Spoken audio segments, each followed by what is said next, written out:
Sound take 7 action. विशेषाधिकार तो है ही ना कि जो सरकार है वो एक सत्र इस तरह का बुला सकती है। अब ऐसे में पूरा सवाल खड़ा कर देना, विपक्ष से बात करो, लेकिन परिस्थितियां तो ऐसी है नहीं कि बहुत मिलजुल कर दोनों ही तरफ से किसी मुद्दे पर कंसेंसस बने की स्थिति आए। दूसरी तरफ अगर वो ये कह रही है कि प्रधानमंत्री ही जवाब दें या प्रधानमंत्री कार्यालय क्यों नहीं जवाब दे रहा है, इसके पीछे भी क्या औचित्य है? पार्लियामेंट्री अफेयर्स मिनिस्टर जवाब दे रहे हैं आलोक जी। तेरा तो गेम बजाना पड़ेगा। देखिए, मुझे लगता है अंजना जी, सबसे पहले तो परिस्थिति सबसे ही शुरू कर लेते हैं कि इस परिस्थिति के लिए जिम्मेदार कौन है। 9.5 वर्षों तक जो सरकार रही जिसने राज्यों को अपने बिल्कुल किसी भी तरह से एक टीम वर्क के तौर पर नहीं देखा, जिस तरह से राज्यों में गवर्नर्स ने काम किया और जिस तरह से संसद में तमाम सांसदों के माइक बंद किए गए, तो आज ये परिस्थिति पैदा हुई कि पक्ष और विपक्ष के बीच में कहीं पर सहमति का कहीं पर माहौल नहीं है। अब बात आती है, बिल्कुल विशेषाधिकार है, सरकार का विशेषाधिकार है कि वो कैबिनेट के माध्यम से राष्ट्रपति महोदया को कहें और राष्ट्रपति महोदया जो है वो विशेष सत्र बुलाएं। लेकिन हम तो ये पूछना चाहते हैं कि राष्ट्रपति महोदया का चिट्ठी जो है वो तो 4 दिन बाद आता है, लेकिन कौन सी संसदीय परंपरा में लिखा है कि जो संसदीय मंत्री हैं वो ट्विटर के माध्यम से पूरे देश को बताएंगे? क्या ये भी कोई संसदीय परंपरा है? ये भी आर्टिकल 85 में लिखा है कि ट्वीट करके आप पूरे देश को बताएंगे कि विशेष सत्र बुलाया जा रहा है? ये बिक गई है गवर्नमेंट, अब गवर्नमेंट में कुछ नहीं है। आज वो लोकतंत्र का मंदिर है और सब कुछ समझ आ रहा है इनको, लेकिन उस लोकतंत्र के मंदिर में संसद की सबसे बड़े जो मुखिया पद है वो राष्ट्रपति है। उस समय पर जब इनॉग्रेशन हो रहा था तो राष्ट्रपति महोदया को शायद इस लायक भी नहीं समझा गया कि उनको उस कार्यक्रम में बुलाया जा सके, क्योंकि मोदी साहब वहां पर एक छत्र कैमरा सारा अपने ऊपर रखवाना चाहते थे। आज वो लोकतंत्र का मंदिर याद आ रहा है। लोकतंत्र का मंदिर तब याद नहीं आया जब 3 काले कानून पास किए। लोकतंत्र का मंदिर तब याद नहीं आया जब मणिपुर में तमाम घटनाएं हुई और 86 दिन तक मोदी जी खामोश रहे। लोकतंत्र का मंदिर जब याद नहीं आया जब नोटबंदी की और लोग हजारों लाइन में लग गए। लोकतंत्र तुम्हें शर्म है? कुछ शर्म आया है? लोकतंत्र का मंदिर तब याद नहीं आया जब कोरोना में जिस तरह से मजदूर ट्रेनों के नीचे कट के मर रहे थे, तब विशेष सत्र याद नहीं आया, तब इनको लोकतंत्र का मंदिर याद नहीं आया। आज 5 दिन का विशेष सत्र है। क्या देश को यह जानने का अधिकार नहीं? क्या यह पूरी तरह से तानाशाही का अमृत काल है? क्या आप देश को नहीं बताएंगे? शून्यकाल खत्म, प्रश्नकाल खत्म, एजेंडा खत्म, कार्यसूची खत्म। क्या होगा? संसद में ये देश को जानने का अधिकार अगर नहीं है तो वन नेशन वन इलेक्शन की चर्चा नहीं, मुझे लगता है 1 नेशन और 1 बिजनेसमैन के ऊपर बढ़ रहे हैं आप लोग। मुझे क्रेडिट नहीं चाहिए। एजेंडा क्या होगा? क्या उसके ऊपर सहमति होगी कि नहीं होगी? क्या ये पूछना गलत है? क्या जिस तरह से ये सरकार पूरे के पूरे एजेंडोस को बुलडोज कर रही है, आप बताइए। मणिपुर की बात कर रहे हैं, मणिपुर पर 1.5 घंटे तक मोदी जी वहां पर खिलखिलाते रहे, ठहाके लगे मणिपुर के ऊपर और फिर कहते हैं आप भगोड़े हो गए।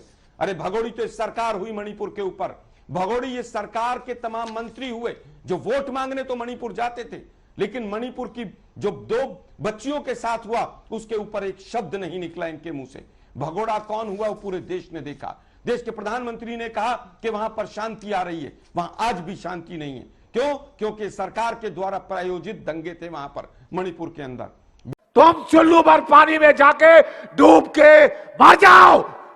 बिजनेस एडवाइजरी कमेटी की मीटिंग नहीं, कैबिनेट की कब मीटिंग हुई? बीजेपी बताए देश को कि कैबिनेट ने कब इसके लिए संतुति दी कि भाई आप यहां पर विशेष सत्र बुलाया जाए। अभी अभी मॉनसून सत्र समाप्त हुआ है और एक खास बात और है, संसदीय कार्य मंत्री कहते हैं कि स्पेशल सेशन है, राष्ट्रपति महोदया कहती हैं कि स्पेशल सेशन नहीं है, ये केवल सेशन है। तो देश को यही नहीं पता कि सेशन है पार्लियामेंट का या ये स्पेशल सेशन है। कब कहा राष्ट्रपति? दोनों में फर्क है, दोनों के ट्वीट में और चिट्ठी में। तो देश जानना चाहता है भाई ये सेशन है या ये स्पेशल सेशन है, इसका एजेंडा क्या है?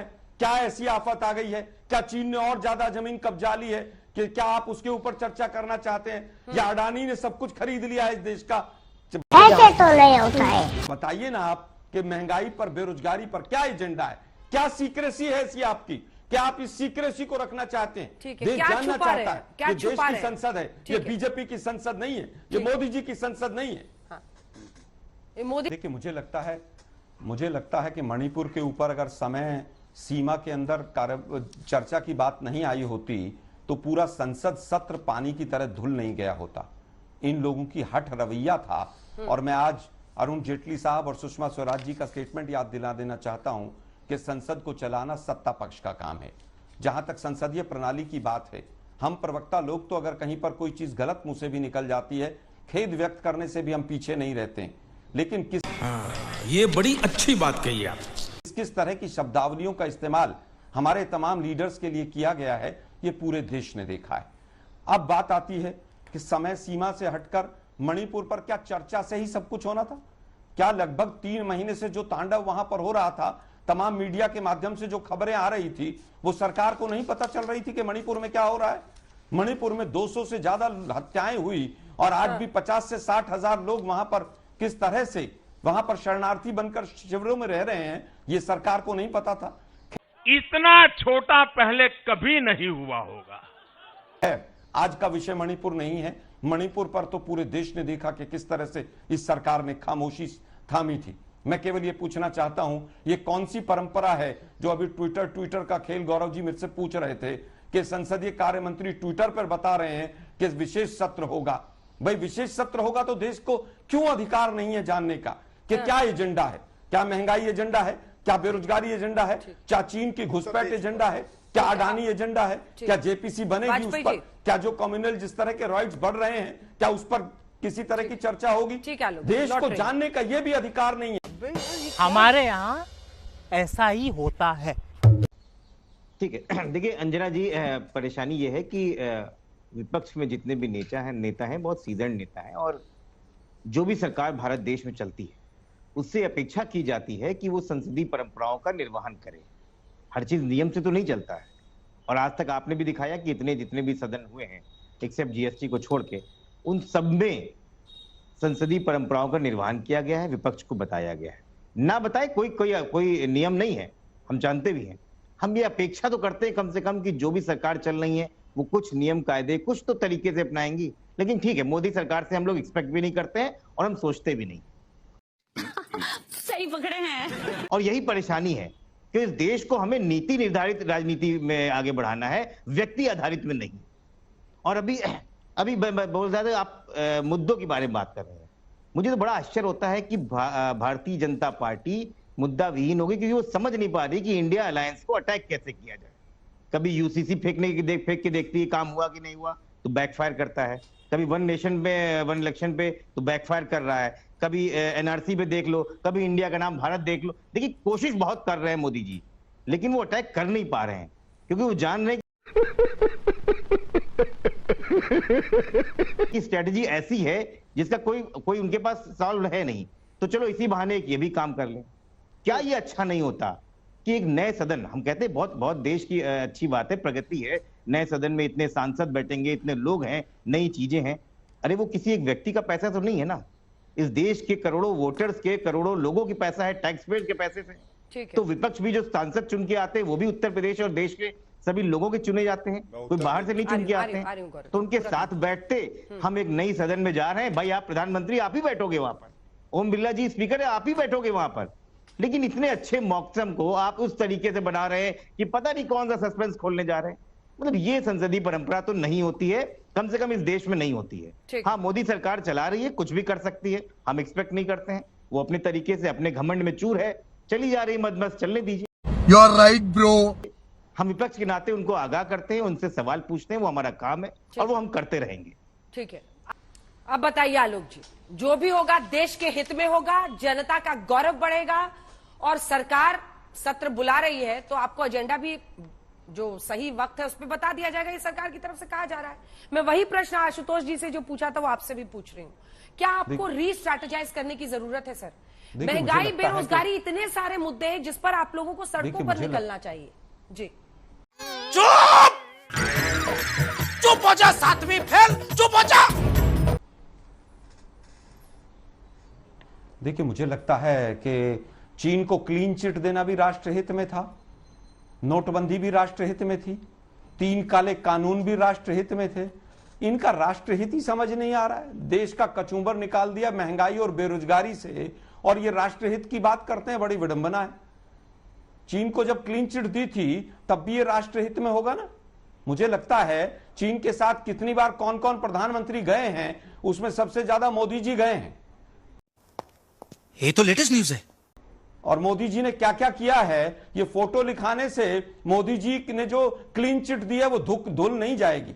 देश के पहले कमजोर प्रधानमंत्री हैं जिन्होंने किसी देश को क्लीन चिट दी है, जिस देश ने हमारी भूमि के ऊपर कब्जा किया है।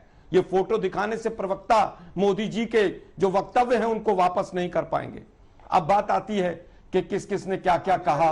व्यक्तिगत टिप्पणी राहुल गांधी जी पे की गई। मैं कहना नहीं चाहता कि कौन से देश के प्रधानमंत्री ने अश्लील हरकत तक के इशारे किए हैं और किस गृह मंत्री ने क्या किया है, किस गृह मंत्री ने के बेटे ने कौन कौन सी हरकतें की हैं, और दिल्ली के एक सांसद ने 4 दिन पहले क्रिकेट ग्राउंड पर कौन सी हरकत की है, मैं उस चर्चा में तुम्हें शर्म है? कुछ शर्म आया है? नहीं जाना चाहता हूं। खैर, अब हम जानना चाहते हैं कि भाई कौन कौन सा विषय। ये कह रहे हैं कि 1 नेशन 1 इलेक्शन, तो 9.5 साल से पकौड़े तल रहे थे। 9.5 साल से राष्ट्रहित में नहीं था ये कदम। महिला आरक्षण आज राष्ट्रहित में है, 9.5 साल से राष्ट्रहित में नहीं था। ये गजब है भाई। 9.5 साल के बाद राष्ट्रहित बदल गए इनके। यूसीसी या जो भी तमाम कयास लगाए जा रहे हैं कि भाई हम एमएसपी पर बिल लाएंगे, महिला आरक्षण पर लाएंगे, हम 1 नेशन 1 इलेक्शन पर लाएंगे। 9.5 साल से तो ये राष्ट्रहित नहीं था, अब राष्ट्रहित हो गया है। हम यही तो पूछना चाह रहे हैं कि भाई ऐसी क्या सीक्रेसी है कि जो राष्ट्रहित में भी है और राष्ट्र को बतानी भी नहीं है। तो ये क्या चंगासी सीक्रेसी है, क्या गोलमाल है, कौन सी गुगली है ये आलोक जी, कि राष्ट्रहित में है। थोड़ा हमें आलोकित कीजिए कि अगर महिला आरक्षण बिल होगा तो क्या हम माने कि इस देश का हर सांसद जो इस देश की संसद में बैठता है पूरे समर्थन के साथ आप लोग सब पास कराएंगे लोकसभा में? देखिए, मुझे लगता है अंजना जी सबको कराना चाहिए, और सबसे पहले जो पुरुष सांसद हैं उनको कराना चाहिए। और कांग्रेस पार्टी का यही स्टैंड रहा है कि जिस तरह से हमने, क्योंकि पिछले यूपीए 1 और यूपीए 2 में हमारी लोकसभा में मेजोरिटी नहीं थी, हम आम सहमति अपने दलों के साथ नहीं बना पाए, लेकिन हमने राज्यसभा में सोनिया गांधी जी के नेतृत्व में उस बिल को पास कराने का धैर्य रखा, हिम्मत रखी, साहस रखा। लेकिन 9.5 साल से सरकार गूंगी बनी रही। अगर यही इतने महिलाओं के हितैषी थे तो 9.5 साल से वो बिल वापस क्यों नहीं आया? चलिए मान लेते हैं गौरव भाटिया जी ने अभी वाजपेयी जी की हवा तो निकाल दी कि वो बिल तो कैंसिल हो गया, वो बिल की अब वैधता नहीं है, तो भाई नया ले आते। किसी ने नया बिल लाने से रोका था इस सरकार को? अभी मॉनसून सेशन गया, अभी 10 दिन में राष्ट्रहित जागा है। 10 दिन पहले महिला आरक्षण इंपॉर्टेंट नहीं था जब मॉनसून सेशन चल रहा था, बीच में ना बोल। लेकिन 10 दिन के अंदर महिला आरक्षण आएगा और राष्ट्र का हित होगा, ये अजीब विडंबना है। ठीक है, मुझे लगता है कहीं ना कहीं हृदय परिवर्तन है, कुछ नहीं है। देश का ध्यान भटकाने के लिए इंडिया के डर से तमाम जो आज के वर्तमान कर देना चाहिए। मैं केवल ये कहना चाहूंगा, जब चीन पे भी बीजेपी के तमाम प्रवक्ता सवाल पूछते हैं तो ऐसा लगता है कि कहावत है ना कि छाछ तो बोले ही बोले, छालनी भी बोले जिसमें 72 छेद। मोदी जी चीन को क्लीन चिट देंगे, इनका मंत्रिमंडल वहां पर जाकर 7-7 मंत्री जाकर वहां पर विजिट करेंगे, इनकी पार्टी के लोग वहां से ट्रेनिंग लेकर आएंगे, मोदी जी स्पोर्ट्स की ट्रेनिंग दिलवाएंगे। You are right bro. है कि ये बहुत बड़ी विडंबना है कि जब चीन की बात कर रहे हैं तो चीन के बारे में तो कोई भी कुछ नहीं बोल सकता है। इनके विदेश मंत्री ने खुद बोल दिया कि हम कैसे बोल सकते हैं, एक बड़ी अर्थव्यवस्था है चाइना, और चाइना से ध्यान हटाने के लिए हिडेनबर्ग की नई और फाइनेंशियल टाइम्स की और जो गार्जियन की रिपोर्ट है उसको हटाने के लिए सारी कवायद है। और चैलेंज की बात करते हैं, मैं चैलेंज कहता हूं कि भारतीय जनता पार्टी लोजपा के जो दोनों प्रवक्ता बैठे हैं, एक शब्द में बोलता हूं, जीतेगा इंडिया, जीतेगा भारत, ये बोल के दिखा दे। यहाँ पर गौरव जी, आज इतनी नफरत हो गई। गौरव जी सिर्फ एक लाइन से खत्म, bye bye, tata, goodbye, गया।